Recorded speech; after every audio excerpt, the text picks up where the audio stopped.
Kasi, pag tinawag mo presidente, sasabihin sa'yo ni presidente, nasaan yung 20,000? Pakita nyo sa akin mga listahan. Sino yan? Kailan namatay yan? Anong petsa yan? Anong okasyon yan? Correct. Abogado ito eh. Of course. Narito ang Balitang Pinoy TV. Magandang araw sa atin lahat mga kababayan.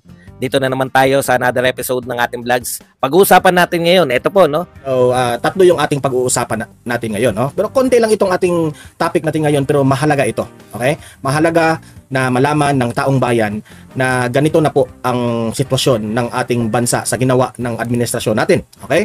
Unang-una nating pag-uusapan, sabi nga dito, yung analysis ni Atty. Sal Panelo na wag na ninyong ipatawag si Duterte, yung ating former president, no? Sabi niya, wag nang tawagin, mapahiya lang kayo. Pareha kami ng sentimento ni Atty. Panelo. Sabi ko yan kahapon sa ating vlog. Wag niyong ipatawag si former President Duterte dahil mapapahiya lang kayo. Okay? Si Atty. Panelo sa pag-imbita kay FPRRD sa EGK investigation ng Kongreso. Okay? Mamaya itatalakay natin yan at magre-react tayo dito. Okay? Pangatlo nating pag-uusapan, ilan sa mga senador tutol sa hakbang ni PBBM, ng admin dyan sa Malacanang, nabawasan ang taripa sa imported na bigas. Alamin natin ha, bakit pati itong mga senador na ito, pumapalag na rin sa ginagawa ni PBBM. Okay? So much with that. Bago natin ito pag-uusapan, help me po na i-like at i-share itong ating video sa YouTube at sa Facebook para guys, kakalat ito sa taong bayan. Okay? Like and share. Sabay-sabay natin i-like at i-share ang video natin Facebook at YouTube. 1, 2, 3, go! Ayan, thank you very much. And also guys, paki-subscribe, paki-follow para lagi kayong updated sa mga balita na kagaya nito at ma-notify ang inyong mga cellphones kung meron tayong breaking news. Okay? Sabay-sabay nating i-follow, i-subscribe, Facebook at YouTube. Ready? 1, 2, 3, go! Ayan, thank you very much. So, ayan, simulan na natin. So, unahin muna natin itong topic natin na sabi ni Atty. Sal Panelo na sablay ang mga idea ng mga kongreso sa pagpatawag nila kay Duterte sa investigasyon, hearing dyan sa Kongreso patungkol po dito sa EGK. Okay? Bakit sablay? Ayan, ipapaliwanag yan ni Panelo at ire-react natin ito. Okay? So, eto, play natin itong video. Marami tayong mapulot na idea kay Panelo. Bakit nga sablay sila, di ba? Okay, pasok, Sir Panelo. Kasi, pag tinawag mo presidente, sasabihin sa'yo ni presidente, nasaan yung 20,000? Pakita nyo sa akin mga listahan. Sino yan? Kailan namatay yan? Anong petsa yan? Anong okasyon yan? Correct. Abogado ito eh. Of course. Di ba? Talagang mahihirapan sila kay former President Duterte dahil abogado ito. Lawyer itong ating Pangulo na ipatawag nila. Kaya nga, nakakatawa ito eh. Di ko lang alam kung gaano gigisahin ni Duterte itong mga kongresista na ito. Mapapahiya lang talaga sila. Okay? Magbibigay kayo ng numbers na ito yung mga kasali sa EGKs. Remember, itong presidente na ito, abogado ito, naging piskal ito. And itong kind of people na i-hearing ninyo, manghihingi talaga dyan yung ebidensya. Because itong mga taong to, evidence-based ito. Talagang kung may tanong kayo, see to it that you can give evidence, you can give numbers kung saan dito dahil kayo yung tatanungin ni former president dyan. Kaya nga, let's get it on. Yan ang sabi ng kampo ng mga Duterte. Kaya useless. Kung wala kayo may sagot, huwag nyo nang tawagin, mapapahiya lang kayo. Correct. Sinabi po ni Pangulong Bongbong Marcos sa isa pong pagdinig o sa isa pong event sa Philippine National Police na kanya pong na-quote that everything has gone down, theft has gone down. Ito yung crime rate kumbaga at yung pero mataas pa rin daw yung index crimes. So sa madaling salita, sabi ni Presidente Bongbong Marcos, sabi ni PBBM na mas magaling ang kanyang administrasyon compare sa Duterte administration dahil yung crime rate daw bumababa, yung droga daw nawawala na raw. So may ganun silang pautot, okay? Ang tanong diyan, maniniwala ba ang taong bayan diyan? And other form of crimes. At least sabi ng Pangulo, we can say that we are doing better. We are doing better raw. Kaya nga si Panelo na-shock dito sa pahayag ni PBBM. We are doing better compared to the previous administration. Kayo, maniniwala ba kayo? Kayo mga audience dito. Sabi ni PBBM ha, galing yan kay PBBM, we are doing better. That's a big word, Attorney Sal. Better than we were before. Ano po ang tugon po niyo doon, sir? Marami na namang has gone down. Ito, ipapaliwanag ito ngayon ni Panelo. Bakit sablay ito? Reality and so forth and so on has gone down. Mm.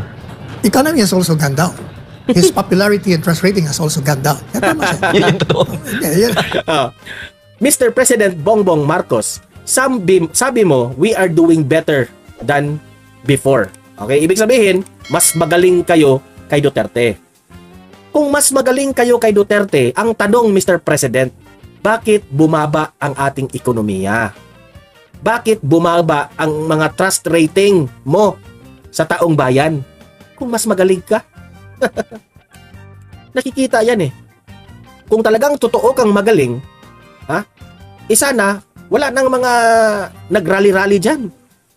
Lahat siguro ng taong bayan, masaya. Pero anong nangyari? Yung trust rating mo bumaba. At yung taong bayan talaga, galit na sa inyo, sa inyong administrasyon. Dahil ang ekonomiya po natin, wala talagang pagbabago. Simula na ikaw ay nanunungkulan, bumaba talaga. In addition to. Oo.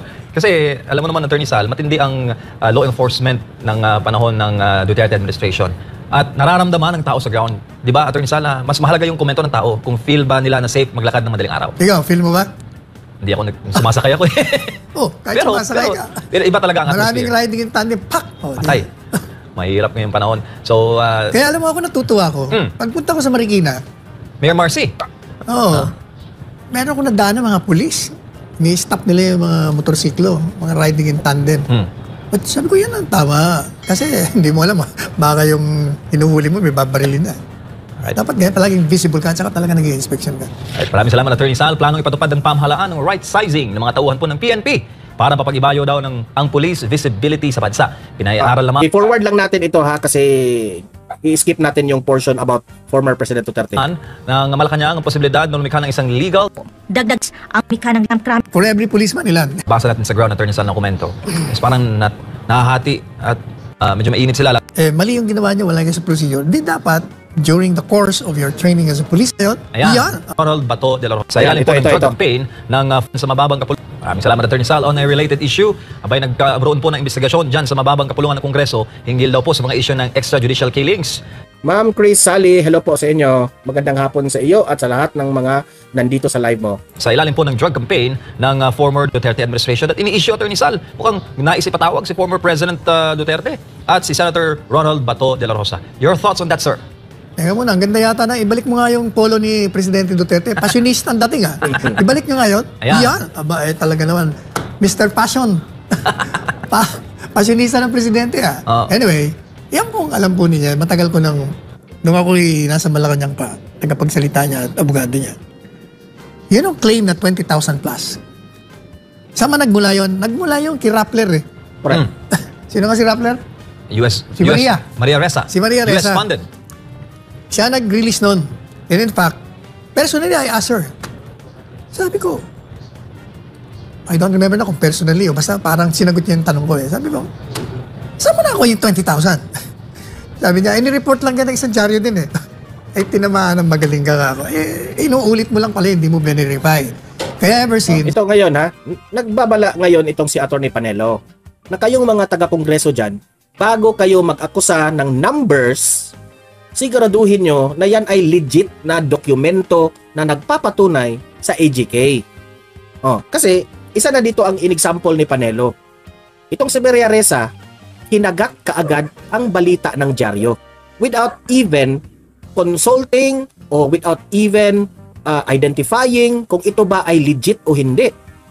Kaya tuloy, nababatikos ka kay Panelo. Binabanatan ka ni Panelo at that time. As far as I can remember, si Panelo po ay may programa dyan sa PTV at sa RTVM dati, di ba? Yung kanyang every 3 o'clock ng hapon, di ba? Kung matatandaan natin. Lahat ng mga datos ng gobyerno, ibinigay yan ni Panelo at magre-report yan kung ano na po ang mga nangyayari sa gobyerno, ito yung balita. Himay-himayin yan ni Panelo lahat ng mga detalye para for transparency sa taong bayan na alam na ito na yung mga nangyayari ng gobyerno at ito yung mga ginagawa na solusyon ng gobyerno. Itong si Maria Ressa, alam naman natin, kaharian ng karinahan ng fake news, kaya nga nadihado ito sometimes, di ba? Tuloy, this will be an example, kayong mga taga-kongreso dyan, bago nyo ipatawag si Duterte, see to it na lahat ng ibato nyo sa kanya na datos, yan po ay legit. Kaya nga sabi ni Panelo, magiging useless yan kung ipatawag nyo si Duterte sa Kongreso. Mapapahiya lang kayo. Hinahamon na po natin, kahit si Presidente Duterte, yung 20,000 yun, nasaan yan? Saan ang listahan yan? Kasi yung gobyerno, meron pong listahan ng mga napatay o namatay in the course of the raid. Kumpleto ang facts. In fact, pinalalabas pa sa TV. O yun ang recorded. Yung sinasabi nyo, chismis. Nasaan yun? Tsaka, yun, tama yung si Congressman. Yan ang hirap sa gobyernong ito.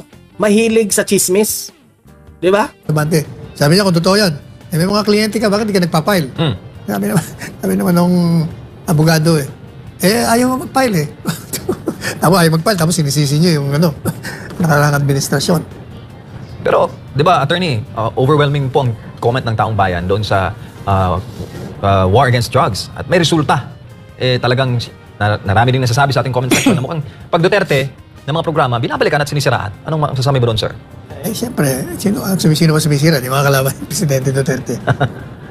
Ang katotohanan niyan, talagang ang tao, nung panahon ng administrasyon Duterte, sila po ay naglalakad sa kalye, umuwi, nagpupunta sa trabaho, nang walang agam-agam na sila ay madidisgrasya, mananakawan, ma-hold up, mababaril. Kasi nga, ang mga pulis noon, panahon ni Presidente Duterte, talagang ginagawa nila. Ito na nga mga kabalita. Ano na ang masasabi nyo patungkol sa balitang ito? Please comment down below mga kabalita. Pag-usapan natin yan sa comment section. At kung di ka pa nakasubscribe sa ating channel, baka naman